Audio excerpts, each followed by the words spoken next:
Depuis janvier 2025, la natalité est au plus bas. Selon les dernières données provisoires de l'INSEE, le nombre de naissances a diminué de 2,3% sur la période de janvier à octobre 2025. Bah oui, j'aimerais bien avoir des enfants, mais pas tout de suite, on a le temps encore.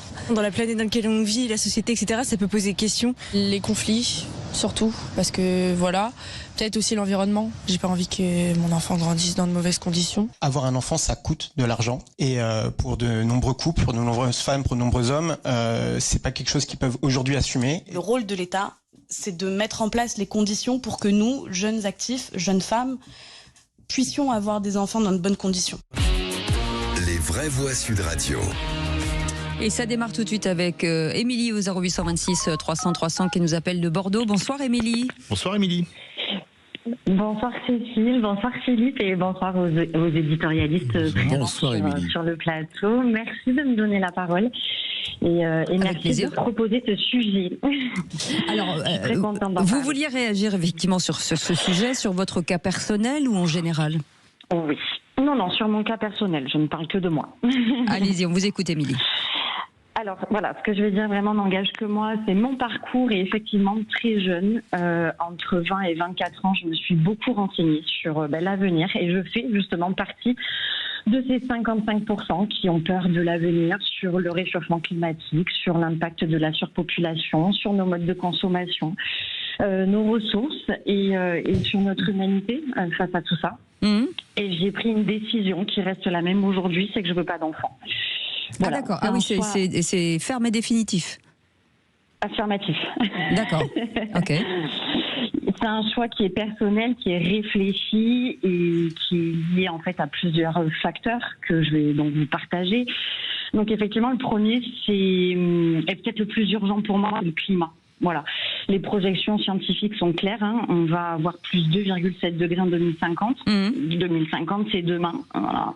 Et plus 4 degrés en 2100. Donc, voilà, on peut pas nier que ça va transformer notre quotidien, nos ressources, et ça le fait déjà. D'accord. Nos modes de vie, notre planète. Et je me suis dit, face à cette réalité, je me suis demandé, est-ce vraiment responsable d'amener un enfant dans ce monde ? Et pour moi, la réponse a été non. Émilie, je peux vous demander si vous êtes en couple ou pas ? Enfin, est-ce que c'est un... Vous n'êtes pas obligé de répondre. Actuellement, non. D'accord. Joseph Touvenel, quand vous écoutez Émilie. Il y a beaucoup de choses dans ce que dit Émilie. D'abord, elle a le droit de ne pas souhaiter avoir d'enfant. Alors ça, voilà, c'est première des choses. Et de ressentir les choses comme elle les ressent. Après, moi je suis très intéressé par exemple parce qu'elle nous dit le réchauffement climatique et on sait qu'en 2050, etc. Quand je prends les travaux du GIEC, qu'on nous dit être des gens sérieux, mais ce qu'ils nous ont écrit il y a 30 ans, aucune des prédictions ne s'est réalisée. Dieu merci, parce que sinon il y a des îles qui seraient aujourd'hui sous l'eau et des populations qui seraient en train de nager. Donc attention, c'est pas scientifique, ce sont des projections avec une marge d'erreur. On ne sait pas aujourd'hui ce qui fait varier réellement le climat. Est-ce que l'activité humaine a une influence déterminante ou pas ? Ce sont des vraies questions qui peuvent soulever des inquiétudes. Et un réchauffement climatique, on le voit à la date des vendanges. Mais il ne faut pas non plus, on est dans un monde... En fait, on a beaucoup plus de connaissances qu'hier et on s'inquiète beaucoup plus qu'hier. C'est absolument extraordinaire de voir comment, avec la science, on nous fait l'inquiétude, plus tous ceux qui nous racontent tous les matins qu'on va avoir la guerre demain matin. Pascal Giral. Oui, en plus de l'écologie et éventuellement la guerre, il y a aussi l'économie. L'économie, je pense que certains peuvent apprécier la volonté d'avoir des enfants selon son budget et selon son pouvoir d'achat. Et je pense que le pouvoir d'achat de tout le monde est en baisse. Et donc la première réaction, c'est de dire est-ce qu'il est raisonnable de risquer l'avenir de ses enfants parce qu'on n'a pas le budget pour le faire. Oui, avec vous, forcément, je vais y arriver, Jean Dorido, pardon. Le psy va dire le contraire peut-être. Le contraire écoutez, je respecte le point de vue d'Émilie. Quel âge avez-vous, Émilie, dites-moi ? 34 ans. 34 ans. 34 ans. Bon.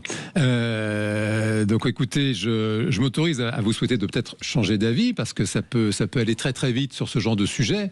Maintenant, je respecte bien sûr votre posture que j'ai tendance même à comprendre. Ça, c'est les résultats de la psychologie expérimentale. On sait que l'avenir incertain a tendance à faire revoir à la baisse le choix du nombre d'enfants.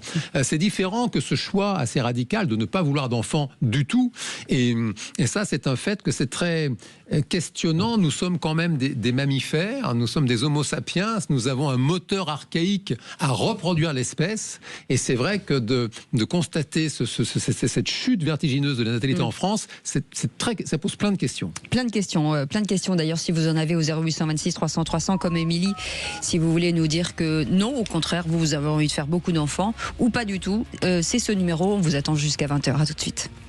Sud Radio. Sud Radio. Parlons vrai. Parlons vrai. Sud Radio. Parlons vrai. Les vraies voix Sud Radio. 18h-20h. Cécile Doménibus, Philippe David.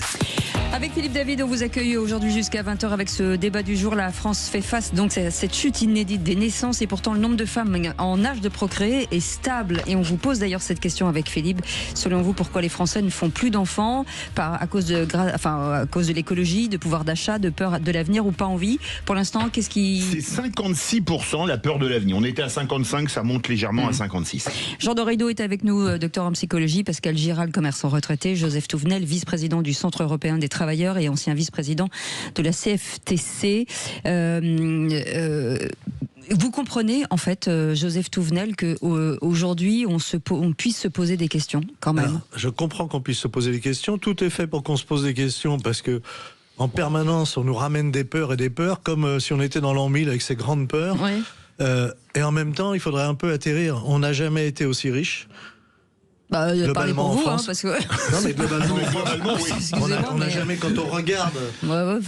quand on regarde nos sociétés où il y avait beaucoup d'enfants, vous pensez que dans les années 50... on était mieux pourvus, on vivait mieux, etc. Il n'y avait pas l'eau courante, les toilettes étaient sur le palier. Et pourtant, aujourd'hui, on a une grande peur. C'est ça qu'il faut expliquer. Alors, il y a aussi des conditions matérielles. C'est-à-dire que dans les années 60, 70, même si j'étais dans un petit appartement, je pouvais, en tant qu'enfant, sortir dans la rue, aller courir. Il y avait des terrains vagues, il y avait etc. Aujourd'hui, en zone urbaine, je suis enfermé dans du béton. Je suis enfermé dans des logements qui sont petits si je veux avoir beaucoup d'enfants et qui sont très chers. Ouais. Et ça ralentit. Mais le fond, c'est quand même la peur de l'avenir. Alors moi, j'ai envie de vous dire, n'ayez pas peur, c'est nous qui faisons l'avenir. N'ayez pas peur, là c'était Jean-Paul II qui avait dit ça. Vous êtes un peu le pape des vraies voix ce soir. Donc je crois qu'il y a quand même une chose importante. Déjà, on a cassé la politique familiale en France. Je le dis, je le répète. Pour inciter les gens à avoir des enfants, il faut que l'État mette la main à la poche et ait une politique incitative. Je vais vous prendre un pays qui a été séparé quand c'était la RFA et la RDA. Non, mais c'est pas à l'État de vous inciter à faire des enfants. Mais si, avec notamment des baisses d'impôts, avec des allocations familiales, etc. Bien sûr que oui. Je vais vous prendre un exemple. L'Allemagne de l'Ouest... Un enfant, c'est pas un billet de banque, les amis. Mais non, mais il faut inciter. Je suis bien d'accord. Moi, j'ai jamais fait d'enfant pour avoir de l'argent. Ça coûte très cher. Ça coûte très cher. Et c'est pour ça que l'État doit faire des incitations fiscales. Je vous prends l'exemple de la RFA. La RFA avait un taux de natalité dramatique, mais les Allemands vous disaient keine Kinder mehr Geld, pas d'enfants, plus d'argent, parce que les Allemands de l'Ouest voyaient le bien-être matériel. En Allemagne de l'Est, je suis pas un nostalgique de la RDA, on avait fait ce qui s'appelait... Ça nous arrange quand même. Ce qui s'appelait... Il y aurait un mur entre nous. Ce qui s'appelle le Kinderjahr, l'année de l'enfant. C'est-à-dire vous aviez un enfant et pendant cette année-là, vous aviez une année, je crois, de payer en restant chez vous pour vous occuper de l'enfant, des aides financières, etc. Aujourd'hui, c'est notamment... On a cassé la politique familiale en France. Et je crois que c'est ce qu'il faudrait faire pour relancer. Parce que moi, je veux bien que les gens n'aient pas d'enfants, mais dans ces cas-là, faut pas demander la retraite à 60 ans, parce que sinon, qui va la payer? En fait, ce qu'il faut bien prendre en compte pour emboîter le pas à Philippe David, c'est que Émilie, vous vouliez dire quoi? Attendez. Pardon. Pardon, je vous laisse terminer. Il faut bien comprendre que dans un pays pauvre, et la France a longtemps, Joseph a raison, la France a longtemps été un pays pauvre, un enfant c'est une richesse. On est un pays qui était un pays essentiellement agricole, si on remonte même à l'époque de Philippe le Bel, et donc plus vous aviez d'enfants, c'est les rois maudits, plus vous aviez d'enfants, plus vous aviez des bras pour aller chercher de l'eau au puits, pour cultiver la ferme, vous étiez fort, parce que l'État-providence à l'époque n'existait pas, et donc la famille, plus elle était nombreuse, plus elle pouvait subvenir plus tard à vos besoins de personnes âgées. Et si vous regardez aujourd'hui un pays comme le Nigeria par exemple, où les gens ne sont pas heureux, il y a en moyenne 7 enfants par femme. Parce qu'un enfant, c'est une richesse, ce sont des bras pour travailler et des jambes pour apporter de la flotte. Alors que dans les pays industrialisés et riches, effectivement, comme le nôtre, un enfant, c'est un coût. Et tant mieux. On a arrêté le travail des enfants depuis le 19e siècle. C'est pas si vieux que ça.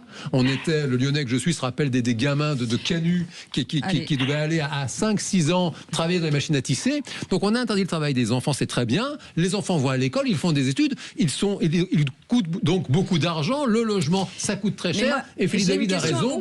Il n'y a pas d'aide de l'État. Vous regardez la Hongrie. La Hongrie, quand une femme a 2 enfants en Hongrie, elle est exonérée d'impôts à vie. Oui, mais là, vous ne parlez que d'argent. Est-ce que le recul du sacré et finalement du religieux fait qu'on fait moins d'enfants aussi, selon vous? Si, dans le religieux, l'enfant c'est la vie et la vie c'est Dieu qui la donne. Et donc effectivement, les grandes familles quand on a un recul du religieux, quasiment automatiquement, il y a un recul, en tout cas de cette appréhension de l'enfant qui est un cadeau de la vie. Émilie ? Oui. Émilie, vous entendez parce que là, ils remontent à des siècles et des siècles. Amen. On a changé d'époque. Ouais, c'est ça. Je vais rebondir quand même sur le premier témoignage après moi tout à l'heure. Je précise quand même qu'en 60 ans, la population mondiale est passée de 3 à 8 milliards d'êtres humains. Donc forcément qu'on ne peut pas comparer. Aujourd'hui, il existe des problèmes visibles partout dans le monde à cause du réchauffement climatique qui est accéléré par notre présence et nos modes de consommation. Ouais. C'est un fait. Je ne me souhaite pas que ça change. Et les mentalités doivent évoluer là-dessus aussi. Si avoir des enfants est une norme, pourquoi ne pas en avoir ne l'est pas non plus? Vous parlez que nous sommes des mammifères, mais justement, toutes les espèces de cette planète participent à un écosystème viable. Nous ne faisons que la détruire. Nous avons cette conscience que les animaux n'ont pas. Quand est-ce que nous allons nous en servir pour faire des choses bien? Et je rebondis sur le système des retraites, excusez-moi, puisque les choses changent et bougent. Puisque les choses changent et bougent au fil des années, arrêtons de nous reposer et de normaliser la retraite, qui est un système défaillant, très mal construit. Et pendant notre carrière professionnelle, mettons des choses en place pour faire notre propre retraite.